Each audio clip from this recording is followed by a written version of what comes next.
Contentamento nas aflições é o tema da aula de hoje. Estou muito feliz porque nós estamos avançando. E eu quero te dizer que hoje a gente vai falar que o contentamento, ele é real e não importa a situação, pode ser uma situação simples ou uma calamidade, uma situação calamitosa, o contentamento é possível. Desde uma coisa simples que você possa viver, uma pequena dificuldade quanto a uma calamidade. E hoje nós vamos tratar disso. Contentamento nas aflições. Você já passou por aflições? Com certeza, todos nós, seres humanos, o Senhor Jesus, ele disse: "No mundo terás aflições, mas credes, assim como eu venci, você também vai vencer." Se você está vendo essa aula pelo YouTube, gostaria que você se inscrevesse em nosso canal, ativasse as notificações, curtisse aí esse vídeo para alcançar mais pessoas. E eu quero te dizer também, quando você faz isso, você está fazendo parte de uma grande obra. Você está fazendo parte do desejo de Deus, daquilo que Ele quer realizar através da nossa vida nesse tempo.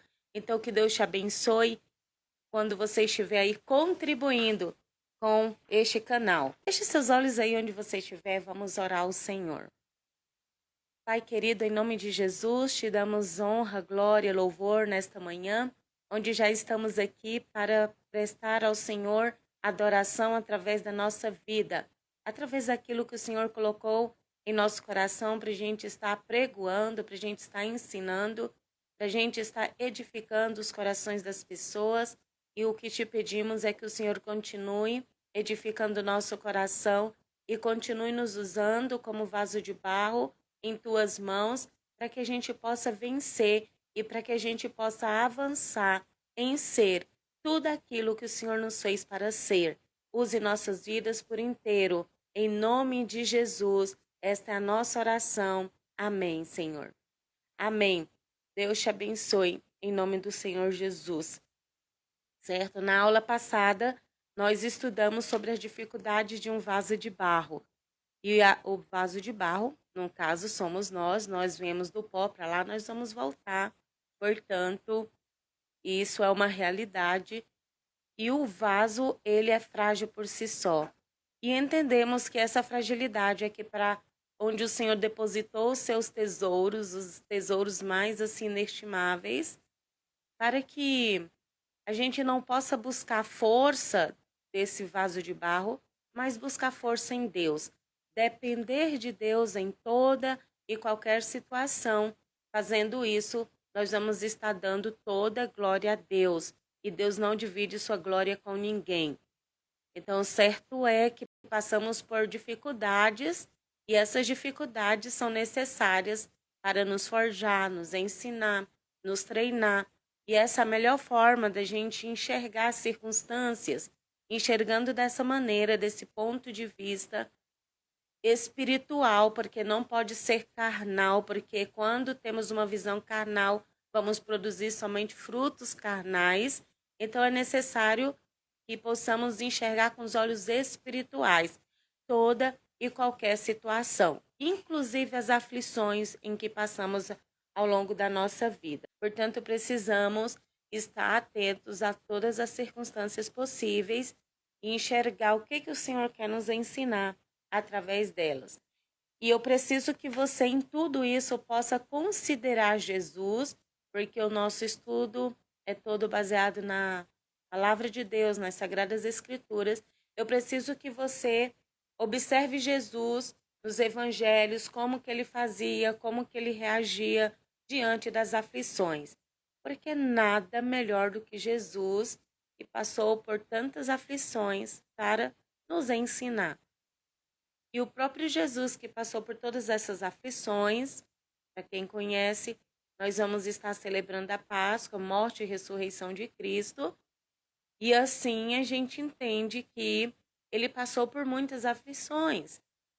Então ele é uma pessoa experimental, ele experimentou das aflições.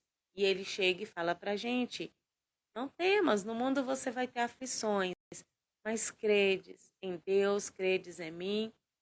Assim como eu venci, você vai vencer. A casa do meu pai é muitas moradas. Se não fosse assim, eu não vos teria dito. Vou preparar-vos um lugar. E essa palavra está em João 14, de 1 a 4.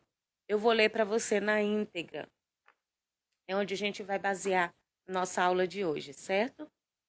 Não se turbe o vosso coração, credes em Deus, credes também em mim.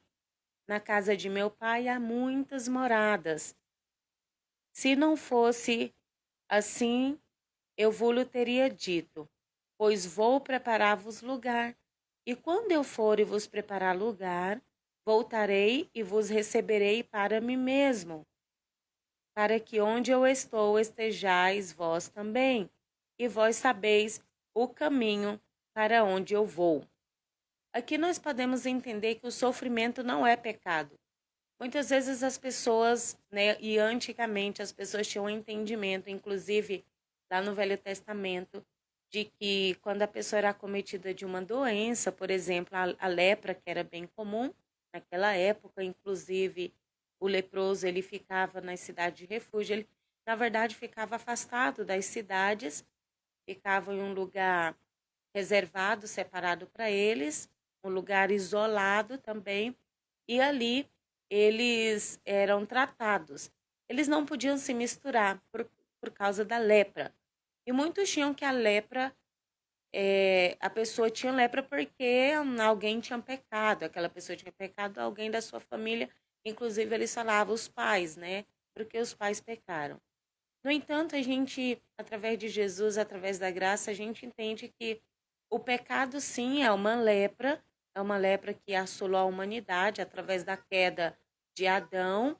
As aflições não é pecado, não é pecado você sofrer, passar por aflições, isso não é pecado. Então, para que vêm as aflições em nossa vida? E daí você anota 2 pontos, que a aflição vem em nossa vida, primeiro, para glorificar a Deus, e segundo, para evidenciar nossa fé no Todo-Poderoso, certo? E você deve passar, né? Aqui fala sobre uma aflição piedosa. O que é uma aflição piedosa? É aquela aflição que você passa por ela, mas essa aflição, você entende que essa aflição não vai te deixar descontente, ao contrário, você vai entender que essa aflição é para que o nome de Deus seja glorificado na sua vida, você vai entender que essa aflição ela é para glorificar o nome de Deus, por isso é uma aflição piedosa, uma aflição gentil, é uma aflição que honra a Deus.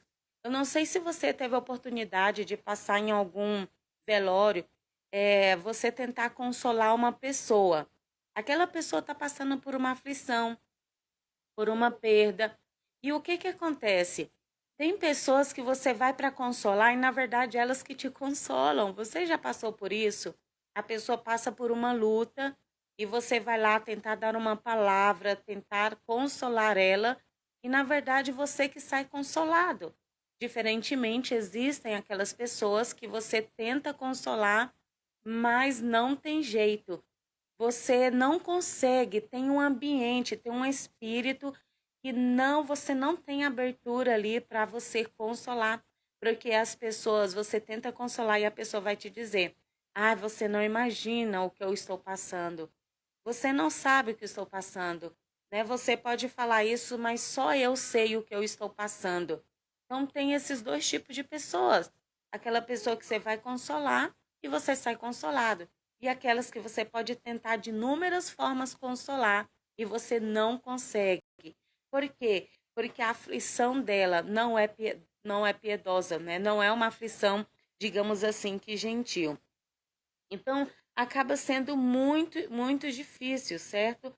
Quando a gente entende, né, que a aflição ela pode sim produzir algo bom em nossas vidas, e é muito difícil você fazer com que as pessoas entendam isso, porque imagina uma catástrofe. Alguém passa por uma catástrofe e perde toda a sua família. Como você vai consolar uma pessoa assim? É por isso que a gente tem que entender sobre o contentamento, que o contentamento é para As pequenas coisas, pequenas dificuldades, você tem que estar contente, como também você tem que estar contente quando vier alguma catástrofe na sua vida, porque você entende que as aflições têm um objetivo, glorificar o nome de Deus, mostrar que a fé que você tem em Deus é evidente. Não tem como que você vai evidenciar a sua fé quando tudo vai bem? Você vai evidenciar a sua fé quando você passa por dificuldades, quando você passa por aflições. Então, tem muitas pessoas que perdem a fé, perdem o contentamento quando passa por aflições, passa por uma dificuldade nisso. Meu Deus, né? Já muda o mundo da pessoa, o espírito já é outro, a pessoa não consegue avançar. Tira aí um pai de família quando perde o emprego. Tira aí uma família, por exemplo, onde há divórcio, onde há situações assim, são catástrofes, ninguém está esperando isso. Mas nem isso pode tirar o nosso contentamento, porque o nosso contentamento não está em nosso casamento, embora a gente possa obter alegria, satisfação, nosso contentamento não está nos filhos, não está nas situações, não está nas aflições. O nosso contentamento está em Deus, e isso é suficiente, no nosso Pai. E qual pai que quer o mal para o seu filho? É por isso que precisamos mudar. Ao longo desses estudos, e todos eles estão ali no YouTube, a gente está mudando a nossa mentalidade, a forma como vemos as situações, a forma como a gente enfrenta as situações. Então, o contentamento, ele é um estado interior que pode se ajustar às circunstâncias difíceis, tá? Incluindo as doenças, certo? Quando passamos por doenças. E é incrível quando a gente vê pessoas com doenças, digamos que graves, e elas estão ali contentes, estão com fé, estão dizendo, até declarando, não, eu não estou com essa doença, e não é ela negando. Ela sabe do estado dela, ela sabe da dificuldade, ela sabe da doença que ela tem, o diagnóstico que ela tem, mas é uma pessoa que está contente e fala, não, minha vida está em Deus, o que ele fizer tá bom, né? Minha vida está segura nele, né? Em nome de Jesus, ele já me curou, ele já me restaurou.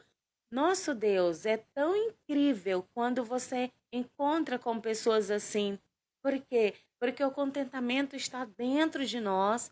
A gente que escolhe se a gente quer o descontentamento ou o contentamento. Lembra que a gente falou que tem uma lixeira ali na nossa mente, onde está todas as coisas do passado, todas as decepções, todas as más experiências?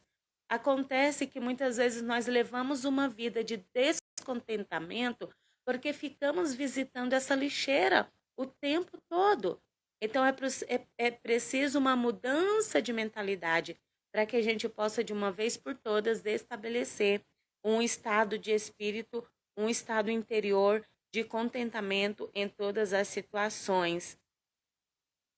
Conta a história do Samuel Rutherford, que ele morreu de uma doença.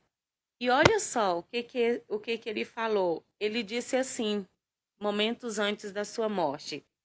Ele falou assim: esta noite fechará a porta e recolherá a minha âncora ao navio, e devo partir em um sono por volta das 5 da manhã. E assim sucedeu, sendo suas últimas palavras: Glória, glória habita na terra de Emanuel. Foi as últimas palavras do Samuel Rutherford. Rutherford. E ele disse: Glória, glória habita na terra de Emanuel. Ele pressentiu que ele ia morrer porque ele tinha uma doença muito grave ali. E aí ele disse: esta noite fechará a porta e recolherá minha âncora ao navio, e devo partir em um sono por volta das 5 da manhã. Agora eu te pergunto, se você soubesse, se o Senhor te revelasse a hora que você iria morrer, como seria a sua reação? Como você enfrentaria esse momento? Você enfrentaria em paz?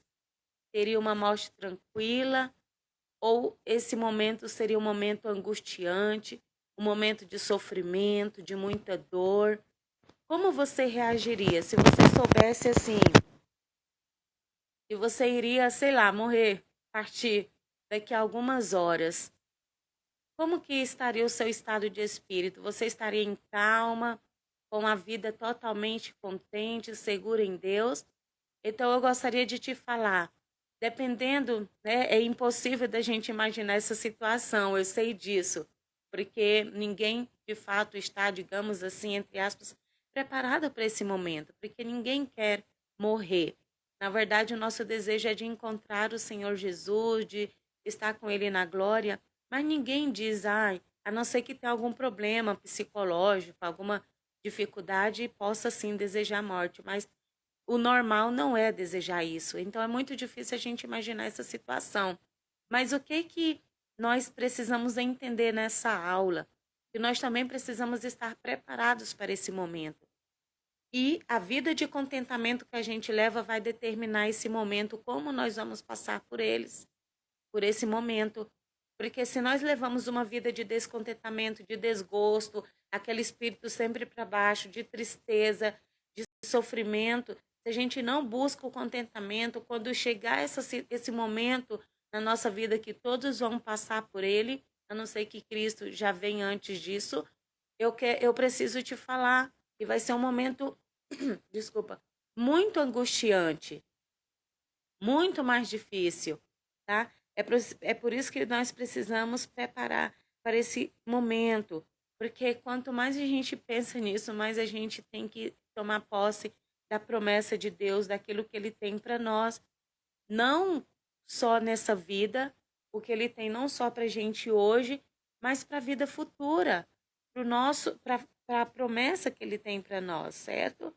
Nós somos seres humanos feitos à imagem e semelhança de Deus, então nós vamos sofrer, certo? Sofrer não é errado, mas nós precisamos, né, sempre estar atento e tornar até o sofrimento um momento piedoso, um momento de reflexão, um momento onde possa glorificar o nome de Deus, certo?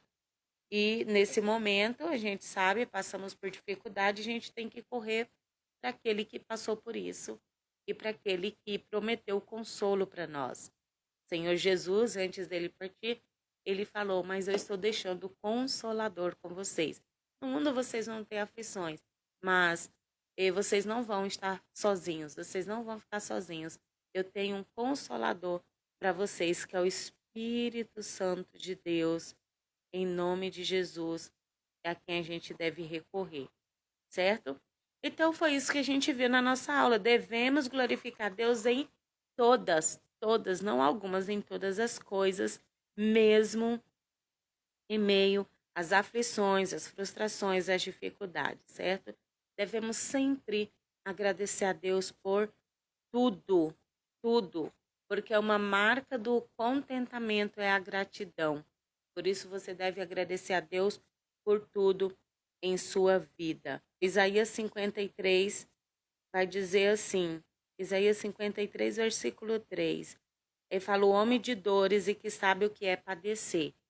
E esse homem de dores é o Senhor Jesus. Ele é o nosso Salvador e ele compreende melhor que nós o que é passar por dificuldades, o que é passar por aflições.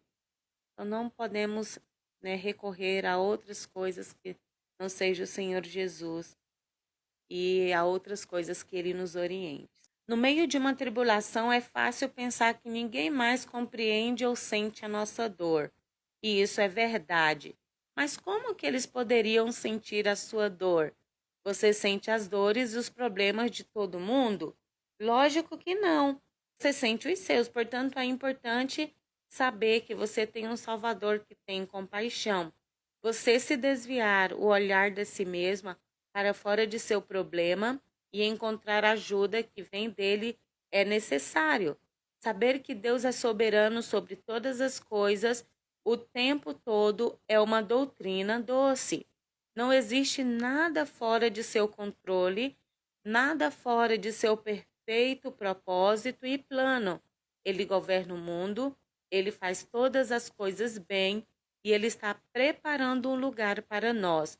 A nossa responsabilidade é guardar nosso coração para que ele não se turbe. Tem até a música Não se turbe o vosso coração, da Heloísa Rosa. Credes em Deus, credes também em mim. Na casa do meu pai há muita morada, certo? Muitas vezes a gente quer que as pessoas sintam o que a gente está sentindo. E é bíblico falar, né, para a gente se alegrar com quem se alegra, sofrer com os que estão tristes, chorando.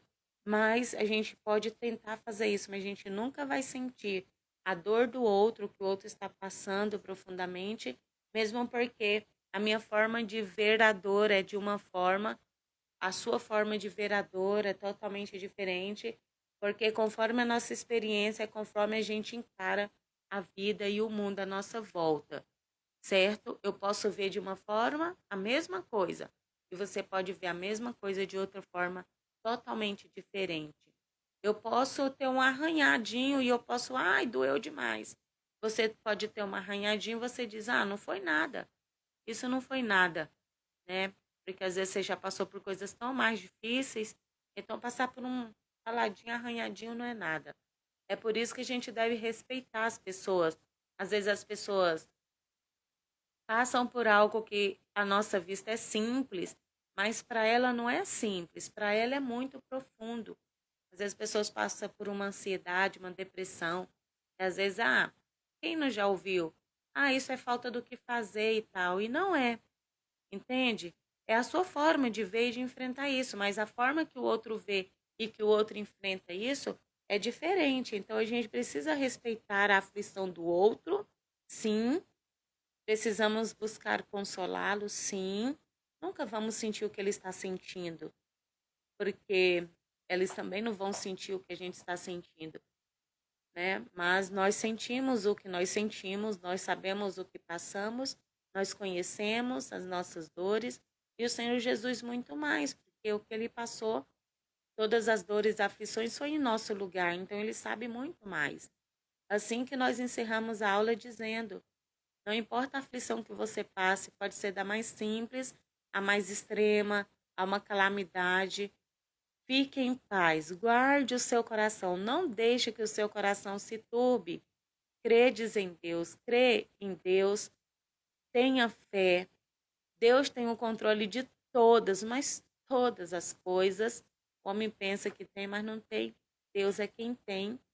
Guarde o seu coração, não se turbe, não se turbe. A gente não sabe o que vem pela frente, ninguém sabe. Muitos já estão aflitos, ansiosos, mas guarde o seu coração. Passamos por uma pandemia, por uma luta, uma dificuldade muito grande, e nós não sabemos o que vem pela frente. Mas de uma coisa eu sei, e de uma coisa guarde no seu coração. Deus é soberano.